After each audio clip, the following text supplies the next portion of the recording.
Hey everyone, it's Ryan Henry, idea guy and co-founder of INSPIREsmall.biz. And on this episode of the Bright Ideas Show, we're going to look at the future. That's right. Today's episode is about artificial intelligence, or everyone's new favorite acronym, AI. And I'm pleased to introduce our guest today, owner of HAIASolutions, Jasen Holloway. Jasen, how you doing today? Thanks, Ryan. I'm doing really well going into Memorial Day weekend. I'm excited. I'm going camping with my buddy. He's coming down today around 3 p.m. And then we'll go into my parents' house for a little activity beforehand. And then tomorrow we're going down South Indy, hoping we don't get rained out, but we'll see what happens. Nature's got its own plans. You've got, so all of May in Indiana, they always do the forecast of you have a 50% chance of rain. It's either going to rain or it's not going to rain. And you get to experience in real time which one it is. Yep. So, well, Jasen, thank you so much for taking the time out of your holiday weekend to be here. What we do on this show is we interview people that have bright ideas, hence the name of the show. And as I've gotten to know you over the last several months, I'm fascinated because AI is everywhere right now. You see it in ads for business owners. AI is going to do this, AI is going to do that. There's ChatGPT out there, there's Claude, there's all of these different solutions, but let's be realistic. The average person has no idea what AI actually is, and I know you're going to tell us about that today. But before we get to that, I want to learn and share your story with people. You served in the U.S. Armed Forces, correct? That is correct. Yeah, did 7.5 years. Do you want me to take it from the beginning? Absolutely, yeah. Tell people where you come from. Absolutely. So where my story starts was back in high school. So we'll take it back about 10 years or so. I did some dumb stuff in high school, like a lot of us probably did. And really what ended up happening was after high school, I went off to college to go try to be a pilot, and that didn't end up working. I got my private pilot's license, but I didn't do anything with it. And I ended up moving out of my parents' house in with some of my friends. That was very bad. And I went back to try and live with my parents. And my dad said, nope, sorry, you're not doing it. You're too old for this. You got to figure some stuff out. So either go back out there and figure it out or join the military. Well, I don't really have much military in my family. But I was like, well, housing, food, camaraderie, like a paycheck. Yeah, a paycheck. So that's what I did. I cut all my ties, joined the military, and never looked back. And 7.5 years of my life, that was literally the best decision of my life. And I miss it every single day. Now, which branch did you join? I served in the U.S. Army for 7.5 years. I went to Korea twice. 1 year the first time, second time was about, I think, 6 months. I went to Germany for about 3 months. Nice. And I served in Texas for about 5.5 years, and that pretty much makes up most of my time. You might be thinking, doing the math, that doesn't add up to 7.5. And where the 7.5 comes from is about a year before I got out, I broke my back. Oh. And so there was a vehicle accident. Somebody had recently died in our motor pool, and the sergeant major came down and said, all right, you know what, everybody wear your full battle gear, the plate carrier, ACH, all that stuff, the helmet. And man, it was in the middle of Texas, in the middle of summer, 100 heat, wearing all this freaking gear. And we only have to typically do that when we're out doing training. And so I said, I'm too good for that. This is stupid. And so I left my helmet on, thankfully, but I climbed on top of a vehicle, and I took my plate carrier off before I went in there, IOTV. And before I went up there, and then a wind gust came around, and the guy who died actually died from falling off a vehicle. Oh, no. And so, but like I said, I thought I was too good for it, and a big gust of wind came through, knocked me right off, I clotheslined down, broke my back. And the only thing that really saved my life was me actually wearing the helmet. Thankfully, I did that. Holy crap. So after that, so it wasn't a full break at first. It was just a fracture. I went in, but the military, being the military, said, you just need some physical therapy, stretch it out. And so that's what I did. I stretched it out, but what I really needed was light duty until it healed properly. And that's not what happened. And over the course of doing normal military actions, it ended up slipping and being a clean break. The spinal process snapped completely off and my vertebrae slipped forward. Oh, good God. And I was carrying something for my wife one day up some stairs. And when I set it down, I literally felt the jolt to my back. It went all the way up to my head, down to my toes. I collapsed to my feet, thought I was going to be paralyzed. And my wife took me to the hospital, and that's when they confirmed, like, this is what's actually happening. And then 2 months later, they sent me to Korea. Wow. Yep. 2 months later, they sent me to Korea. So with a broken back. Yep. They stabilized me just enough because I hadn't started the medical discharge process yet. And my back was technically stable enough to where I could be on light duty, but I could still travel. Wow. So I went to Korea, started the medical discharge process. But since I was overseas, they can't do the medical discharge because you have to be close to your home. Oh, geez. So they sent me back. And then Fort Campbell, Kentucky was where I ended my time. I was at the Soldier Recovery Unit for about a year. And that's where I finally got out, lived in Tennessee for about a year, working for the Department of Veteran Affairs as a purchasing agent. Moved back here to Indiana to be around family. We bought a house. And that's kind of where I'm at today. Wow. So that's already like a lifetime of a story. So you enlisted in the Army, you served, you were injured. Now, having been injured and having broken your back, does that mean you got a medical discharge and now you're considered a disabled veteran? Yes. So I am a disabled veteran. It was a medical discharge, falls in the same category as an honorable discharge, just labeled differently. The biggest difference is I get paid well for the government every month. So that's what afforded me the opportunity to be able to take a salary cut from my job and start my business. Nice. So then as you're discharged and you're joining the civilian world and the civilian workforce, at what point did you think you wanted to go into business for yourself? Yeah, that's a great question. So I always had this sort of entrepreneurial spirit in my heart, but I never really knew what I wanted to do.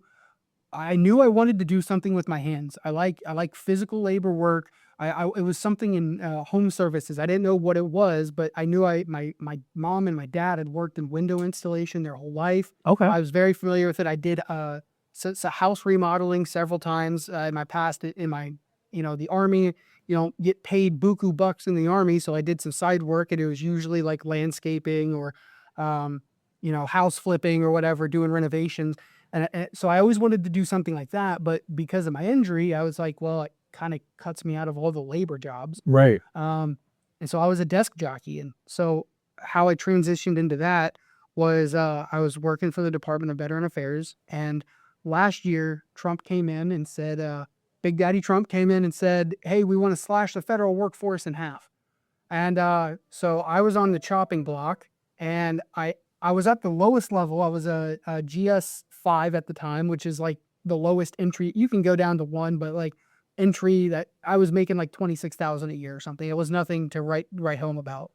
Lowest of the low. And I was like, well, I'm a desk jockey, purchasing agent. Virtually, I'm like the most replaceable candidate.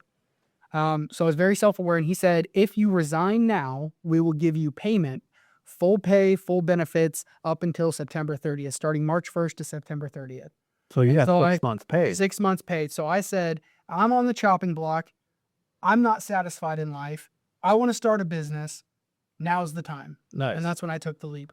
So then when did AI become the topic you decided you were going to go after? Yeah. So it came out of left field, actually. So a little bit about, my background in the military, but you don't know any technical background. And that's because there really was none prior to AI. I like playing video games. I messed around on a computer a little bit. I couldn't write an ounce of code. Now we all know how slow the government is. That's for good reason. The system is flawed. It's a really slow system, and it makes people like my job was really slow naturally. I had a lot of downtime. So as an office worker, what did I do? I had YouTube videos playing on my phone while I did my job. Okay. And learning while you work. I watched a lot of Joe Rogan, Sean Ryan, Diary of a CEO, just a lot of podcasts to really fill my day. Mm-hmm. And I remember I forget his name, and people out there watching this might end up hanging me for this, but it was the Godfather of AI came on, he's coined the name Godfather of AI. He came on the Diary of a CEO, and I was like, AI, that's kind of cool. I don't know much about it. Let's listen to it. And that's what kickstarted the rabbit hole, man. After that, it opened up a million questions. I would have like 3 YouTube videos ready to play at any given time, finished one, jumped to another. joined some school communities. School spelled SKOOL. Highly recommend anybody looking at that if they have a hobby that you want to learn how to do and profit off of it. There's a lot of free communities out there for it. And so I joined a free community for AI and then ended up upgrading to the paid version. Nice. And they taught me everything I know how to build AI. The cool thing about AI is we're at a pivotal point in history where you can now self-teach yourself how to do just about anything. Yes, you can. Obviously, it's, nothing beats hard skill, but if you want to learn mechanical work, AI can essentially walk you through. There'll be some mistakes, but just like in college, you're going to have mistakes in the learning process. You can only learn the best by doing.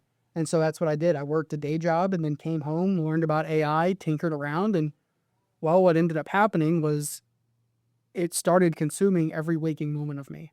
So much an obsession. it was literally to the point to where I was dreaming about AI. Oh, I mean, wow. it was, I was talking to people on meetings in my dream, and I talk in my sleep. And so my wife would wake me up and say, "Hey, shut up. I've been talking about the thing again." And so I sell in my sleep now. I drive my wife. I'm a millionaire in my dreams, and not in real life, but So if all of those people you talked to overnight were real, you'd be in great I'd shape. be in great shape. I'm not in bad shape now, but I'd be in way better shape if that was real. Nice. And so then, as you're learning about this, now you're about to start a business, and your experience with the home services industry, is that why that's the category of business owners that you try to approach, is because you understand how it works, or you know how hard it is to try and keep things going in those fields? In a way, yes, it has something to do with that. However, if you would have asked me when I first started if I would be doing voice agents for home services day one of me starting, I would have said hell no. Um, and the reason for that is because I know there's more categories. People out there are going to fight me about it. That's fine. I categorize AI into three separate main categories. Okay, you've got your large language models, your LLM, so that's like ChatGPT, Claude, Gemini, the stuff that you and I talk with. There's your memory containers, so like SQL query, Supabase, your knowledge base, the places that store the data, like data center, not an actual data center, but similar in the aspect of it's a data container. It's like the library. Right, for the data. exactly. And then I put voice agents in its own category. Okay. And the reason being for that is because it's literally AI built on top of AI built on top of AI. Okay. So the way voice AI works is you're going to have a speech to text model, which is you say something and then the AI turns it into text. You have a transcriber model, which is basically the DeepGram is an example for it, but essentially it's analyzing the text that's coming in to formulate what the output has to be. Okay. And then you have your text to speech model, which turns the text back into verbal speech. Okay. And it's all stacked on top of it. Now, if you do that and just thinking about that as the average consumer, you're like, there's I'm no not. way. Well, because of how much is stacked on top of it, you're like, there's no way you can have a natural conversation because a lot of time has to be taken for the AI to formulate a response back. So when you think about natural human conversation, like what we're having here, you don't think that the AI will be able to respond back. It's called latency. How quickly can it formulate a response? And so because of that complexity, I thought to myself, there's no way in hell I would ever touch voice agents because there's so much going on behind the scenes. Yeah. Well, I was approached by my first client. So I've got a YouTube series going out there. I haven't posted for quite some time, but it's called The Average AI Guy, if anybody wants to look it up. Nice. And every 30 days, I documented my progress from the day one of me starting my business. And the first month, I recorded every single day for 30 days of what it's like to work 15-hour days for 30 days straight. Oh, shit. And my goal was to get my first client by the time 30 days was up. And Uh-huh. on day 28, I got my first client. Nice. Okay. So you exceeded your goal. I exceeded my goal by 2 days. Okay. Maybe 3 days. I don't know if there was 30 or 31 days in March, but it was, yes, I exceeded my goal. And that client, that was a roofing partner out of Canada. Okay. And what they do is instead of owning a roofing company, they help scale roofing companies. And so I was approached by Adam Sand, amazing guy. I love him to death. He was like a mentor to me. And he said, hey, I have this project and I want you to build this voice agent for me to distribute to my clients. Okay. And so we built the rough model. He had 3 teams tackling it. There was me and 2 other people. One other person did a good job, but he didn't want to take a step back. And so he defaulted to us and said, hey, you guys did the best job. You know, exceeded all expectations. We want your team to be the representative for our agent.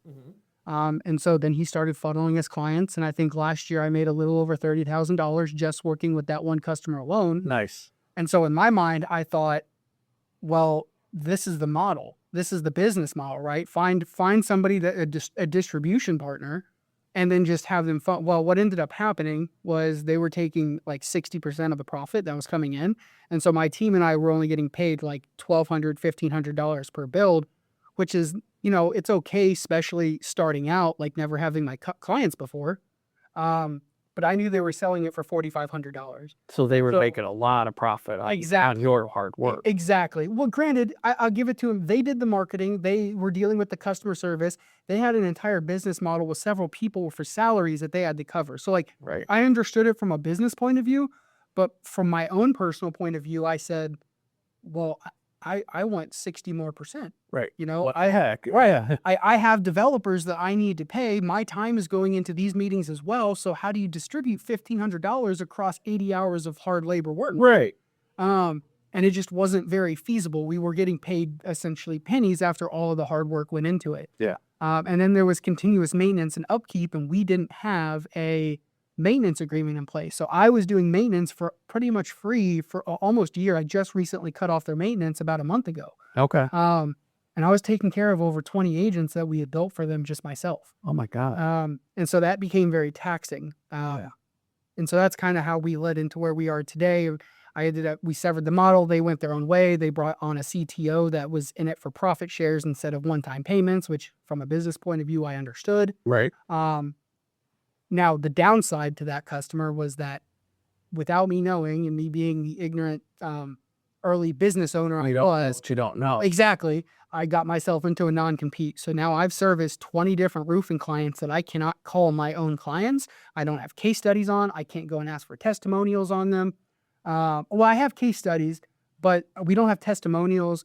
And I'm essentially locked out of the roofing industry for the next year, 11 months from now, until I can target them. So I've got two options. I can either A, hold my head down and say I've got to wait a year before I can make business, or I can say the roofing industry is to the HVAC industry is to the plumbing. Right.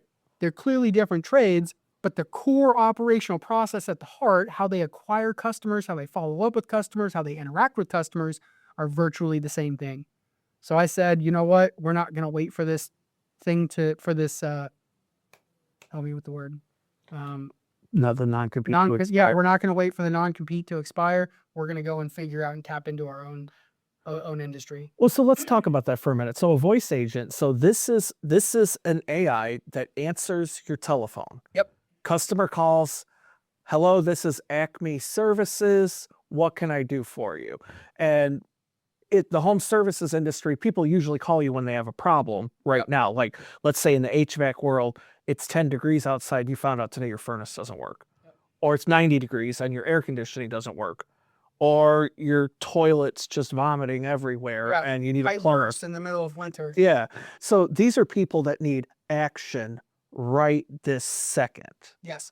So the chatbot makes sure that phone call is getting answered every time a customer calls their business, right? Yes, that is correct. So tell people what all. So you're building several models on top of each other. So you give it instructions, obviously, right? Like you teach it how your business works. Yes. And then it synthesizes the answers back in the human or the English language so that the person on the telephone hears it. And it literally is having a conversation with an AI. Yep. So so let's talk about the process of building that. So a new home services company approaches you and says, okay, Jason, I don't want to miss another phone call. What do you do to take it from there? Well, that's a great question. The first thing that we're going to do is we're going to understand what makes their industry and company separate from their competitors or other industries. Okay. So because we're just now starting to branch into our own market, we haven't serviced all the HVAC or plumbing. Like, we haven't serviced all the different industries out there. So that's really where our starting point is right now. Once we understand that, then we determine, okay, what makes your company different from your competitor down the road? Okay, then once we understand the industry, the qualification questions, and their competitive advantage, then we craft scripts custom tailored to their business that's going to brand the voice agent to them. So when somebody calls up, it's going to say, "Thank you for calling Joe Schmo's Plumbing Services. How can I help you today?" Now, one interesting thing that we've got that I don't talk about to a lot of people because I'm afraid somebody's going to coin it, but I'm going on the record right now that I'm coining. It's recorded right here. Yeah. I call it, this is my theory, and I call it the point of tolerance theory. And so what the point of tolerance is we all know when we call up a service-based business, we are expected to be met 9 times out of 10 with a press 1 for this option, Right. press That's what 2 we've for just this. gotten used to. Exactly. We tolerate that now, but everybody hates it. If I ask you if you want to deal with that, you're going to say hell no, but you're going to do it because that's what we've done since telephones have been around. The customer has gotten used to not getting good service. Exactly. And so that's the pivotal point of the point of tolerance. So then I theorized what's different from that from our voice agent, because our voice agent can do way better. It can transfer if they want to. It can take orders, it can take messages, it can notify the team, it can transfer based off of emergency services. We can do so many things. So why are people more likely to leave a voicemail and be okay with that than talk with an AI? And that's because we haven't achieved the point of tolerance yet. And that's where we're at. So what craft in the beginning, when I first started, the company I was working with in the beginning, well, we started with this model of do not tell people this is AI. Right. Tell people, if people ask, am I talking to AI? We're supposed to say, no, this is a human representative. I didn't agree with that in the beginning, but that's what we did. And after time and iteration of realizing and taking all the data, we learned that we need to be honest with people. Yes. So that's what we started doing. And so now the beginning of every voice agent we do, we're very upfront and we say, hey, this is Susie with ABC Roofing. Just so you know, I'm an automated AI service used to help the roofing company to take in weekend after hours and weekend calls plus overflow. If you don't want to talk with me, that's perfectly fine. I can transfer you, but I can take a detailed message, schedule an appointment, and do any other service that the business owner requested. It's being upfront with them. Exactly. And giving them a way out if they don't want to talk to it too. Gotcha. So it's kind of the equivalent of if you press 1 with this or you just press 0 to get an operator. Exactly. It's no, I want a human, and it goes, okay, cool, let me get you a human. Exactly. And we've learned that we've exceeded over 95% acceptance rate using this model versus before 50% of the people would just hang up because they were pissed off. I could tell this is a robot. Like, it's better than it was before, but when I first started, I wasn't the best. I wasn't as good as I am today. Now you might not be able to tell the difference, but in the beginning you could tell the difference. Well, but let's talk about some of the advantages of an AI chatbot. One, it's going to catch every single call. Yep. So like if you're busy with a client, you're not answering the phone for someone else. Yep. So that chatbot's going to capture the call. That's number one. Number two, it doesn't have bad days. Right. So if you just had the worst morning of your life and, while you do your best to separate work from your life outside of work, yeah, that's still going to come in with you if you had a really crappy morning or a really crappy day. And also, let's be honest, if people are calling you because they're in bad circumstances, so their toilet's overflowing, their heat doesn't work, whatever that is, they're not in a good mood either. Right. And so the AI is not going to feed off of that energy the same way an employee who's just had enough for today. So you're not going to get the clerk's effect where the employee rips back into the customer after a while. Well, let's take another example. Let's say sometimes crews don't always do top of the line job. Let's say there's a roofing company that accidentally leaves a couple nails in the driveway and drive over. Right, drive over it. So this customer's pissed off. They want to call up and they say, I'm ready to sue, blah, blah, blah, just cussing them out, saying all these nasty things. The voice agent is going to maintain that quality customer service relationship. And when it senses that there is too much aggravation that the agent can't deal with, it is prompted to transfer it to a real person. So gotcha. People are not confined and trapped to talking. We always give people a way out because we just haven't achieved that point of tolerance. But by allowing people to have that way out, most of the time people are more accepting of it. And it's also the sense that you're getting them to a solution faster. Yes. Because a human can only work so fast. A human can only do so much. But programming something properly, you have every scenario planned for when that customer calls this chatbot. Exactly. And so you've already got it preset up of, hey, let's get you to someone. Or, and this is where I think a lot of people are intimidated by AI because they think it's this giant thing. And what it really is a lot of smaller solutions to different types of problems. You connect with other services. So Yep. when that customer calls in and says, hey man, I need an appointment, well, now it taps into your employee scheduling system, right? Exactly. So Yep. you can go, hey, cool, what dates are you available, right? Yep. So let's talk about that a little bit. So it's not just answering the phone, but now it's actually capturing and taking this prospect and turning them into a customer before the business owner even has any knowledge of it, right? Yeah, you're exactly right. So take this scenario, for example. We're all working individual, most of us working individuals. We have a confined 9-to-5 job. By the time you get off work, I know everyone's experienced this. Let's say you can't call during, normal office hours. Right. You get off work at 5 o'clock. You try to call to beat them before the person gets out of the office. And they've already he's clocked almost out. gone home. Exactly. Yeah. This agent will pick up at 5:10 as soon as somebody walks out the door because it's programmed to do that. If they've, their heat went out and they're just trying to make sure their pregnant wife is living in a comfortable environment, that agent's going to book it for somebody to come out as soon as physically possible. Yeah. So let's drill into this because this is extremely time sensitive. For those people who understand the value of AI chatbots, you have a workshop coming up that's going to teach people how to build their own chatbot, right? yes, that is absolutely correct. Give folks the details about it. Tell them what they're going to get out of attending. It's 4 weeks, right? Yep, 4 weeks. Starting June 1st? June 1st is when you'll receive the email. June 2nd is when the first day goes live. So that's a Tuesday. Yep. So Tuesday, June 2nd, and it's a 4-week program. Yep, at 12 p.m. every Tuesday. Eastern time. Eastern time. But no matter where they are in the world, as long as they can get on a computer at 12 p.m. Eastern, whatever time in their time zone, you're going to literally teach them how to build this thing. Exactly, yeah. So, no, please keep going. So the way that's going to work is week 1 is going to be tool introduction week. So we're going to go through VAPI, which is the voice model that we use. Okay. And we're going to go through N8N, which is the... Try saying that 3 times. Yeah, right, yeah. N8N, it's the letter N, the number 8, the letter N, .io. That's going to be where the backend configuration is, and it's going to be intimidating. If any of you look it up before we go there, it will be intimidating, but we're going to hold you hand and get you through it. Okay. We're going to get you set up with all the accounts you need. Twilio, that's going to be what we use for the telephony, which if you don't know the term telephony, it's the phone number that your phone operates off of. Phone service. So we're going to get you a virtual phone number to plug up to this. Week 2 is going to be going over the VAPI system, start to finish, and how you can get that set up, and just so you familiarize yourself with it.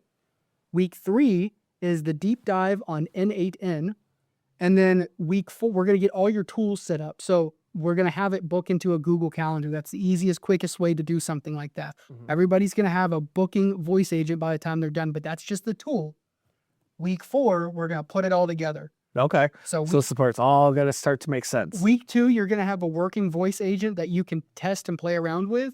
Week 3, we're going to plug the tools up to actually book the appointment. And week 4, it's all going to come together. Nice. So at the end of week 4, you have a functioning system that your prospects can call, schedule an appointment with you, and by the time you're even aware of it, that money's starting to hit your pocket. Yep, exactly. So we're going to put a link in this video so you can get signed up for it. But if I understand correctly, you're extending your special early bird price of $199 if they use this link, right? Yep, that is correct. So if you aren't ready to have someone build it for you and you're willing to learn it yourself, there's a class coming up where you can make sure you never miss another phone call. But that's just one of the things that you can do with AI. So let's talk real briefly about some of the other stuff you're able to do for a small business owner that's utilizing AI to make their life easier.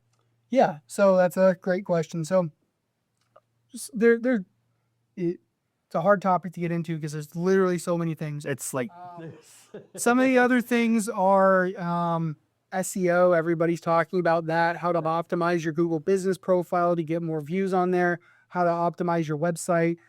With AI, we can now plug in, everybody has the contact us form, but originally that just hits an email. Sometimes people who build websites won't even set it up like that. Yeah. The data will just be stored on the back end. Yep.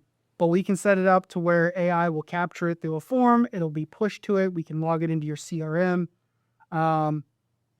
Really, the sky's the limit. It's hard for me to rattle off stuff right now because what you can do is if you're an entrepreneur or a business owner and you're wondering what can AI do for me, just ask it.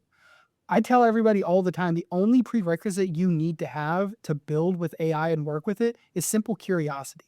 If you have the will to just type some stuff into AI and then iteration, that's the number one thing, iteration. You have to keep talking with it because it's not going to give you the perfect answer the first time through. Right. But if you keep iterating it, it'll refine something down. And it'll learn who you are too. The more you talk with it, and it doesn't, if you go in the back end of the settings, you can check it to where it says, do not use my data to train your models. So everybody's concerned about my data is out there in data centers and everybody's tracking it. To an extent, yes, but there's literally billions of people using AI every day. Mhm. So if you think that Suzy Q down the road, China is concerned about that you're talking about it for your cats, it's not going to be an issue. So it will learn and adapt to your personality and as you talk to it. And it can just do so many things, and I can't recommend it enough for business owners. So that let's dig into some of the most important things that in the years of doing this that I think small business owners need. So not missing a phone call, that's super important because if you're not answering your phone or you're taking the info, you're losing money and that's going to kill your business. But next is SEO. Everyone has competition in some way, shape, or form. So making sure that your website has the competitive edge for the words that your prospects are looking for, that's a big deal. Yep. But then also you can train AI to have your brand voice. Yes. The more you use it, the more it gets to know you. So essentially, you're gaining additional employees that you don't have to pay a regular wage or benefits, or they don't go home at 5 o'clock. It's just finding pieces of your business that you or your employees don't want to do or can't do, and now you're making it a computer's problem. Yeah, exactly. So a lot of people have been seeing the buzzword about Claude Code coming around recently. That's a new one, yeah. But well, I wouldn't say new necessarily, but it's starting to be more relevant. People are starting to learn they can do more with it. Now, ChatGPT dropped Codex, which is, in my opinion, arguably better, but we're not going to go down that road. Right. That's a whole other episode. So Claude Code, you don't have to be a coder to be able to build stuff anymore. And what's really cool about that is you might think, okay, I can program it to do these things. Well, yeah, you can in a sense of you can give it time triggers. So like, let's say you want an email review every morning at 8 a.m. As soon as you sit down in front of your desk or 7 a.m., whatever the case is, it will pull your emails for the past 24 hours and then it can send you a notification saying like, is there anything urgent that I need to get back to? You can do it for the weather. You can have it pull your calendar and give you a to-do list for things that you may have had on your calendar that you could have forgot about. And it all sets up with timing triggers or a triggering event. So what is a triggering event? It's some sort of input that creates a start command. So whatever you want it, what's the input? What's the thing you're trying to do to get it to start its job? What do you have to give it to perform a function? And Claude Code can now do that. It'll set up a front-end user interface, which is essentially, think of it like a Dropbox for whatever your input's going to be. It's going to then have the back end to perform all of its functions that you don't care or know about how it does, and then it'll give you an output, whatever it is that you want it to do. Nice. And you can set that up by just natural language talking to Claude Code, and it can build some really cool things. Nice. So let's ask probably the most important question we're going to ask here. How can someone get a hold of you if they're ready to have a conversation about what AI can do for their business? Yeah, absolutely. So you can get a hold of me. My personal cell phone number, I don't have a business phone number. So right now my personal cell phone number is 254-402-9201, or you can email me at Jasen Holloway at HAIASolutions.com. Now, Jasen is spelled Jasen, last name HOLLOWAY at HAIASolutions.com. And I believe Ryan will probably have a link to my contact details down in the description. So So all you got to do is look at the description if you didn't get that, or you can just click and it'll do its magic. Yeah. So we could do that too. And I know that we talked about voice agents an awful lot. I assure you, if you call me, you will not be met with a voice agent. It's a personal cell phone number. I have been working on getting a personal one set up with a business phone number, but that's going on my Google business profile. That's my personal number if you want to get a hold of me. So that it'll be a test in a couple more years of, is it Jason or is it an AI that Jason programmed? We just won't know. I'm trying to get it set up so that it actually has my voice in it, so that it sounds like me. I don't want CZQ answering my phone. I want Jason answering my phone. So. Hey, this is Jason. Thank you for calling HAIASolutions. Getting your own voice recording into a voice agent is a little more difficult than the pre-programmed voices, but we're working on it. Nice. Well, Jason, thank you so much for taking the time to come here today and to be on the Bright Ideas Show. And for everyone watching, to learn more about what AI can do for your business, give Jasen Holloway a call. Not only can you get a voice agent so you're never missing another phone call, but there are countless other opportunities about how you can make your business more competitive and smarter without running up the bill for manpower. So, Jason, thank you so much for being on today's episode. That. Yeah. If you email me, and when I respond, there'll be a link to my calendar. I do free 30-minute consultations. So if you're just curious and want to talk about it, schedule an appointment in there. So how about that? So everyone, thank you for watching this episode of the Bright Ideas Show. We'll see you next time.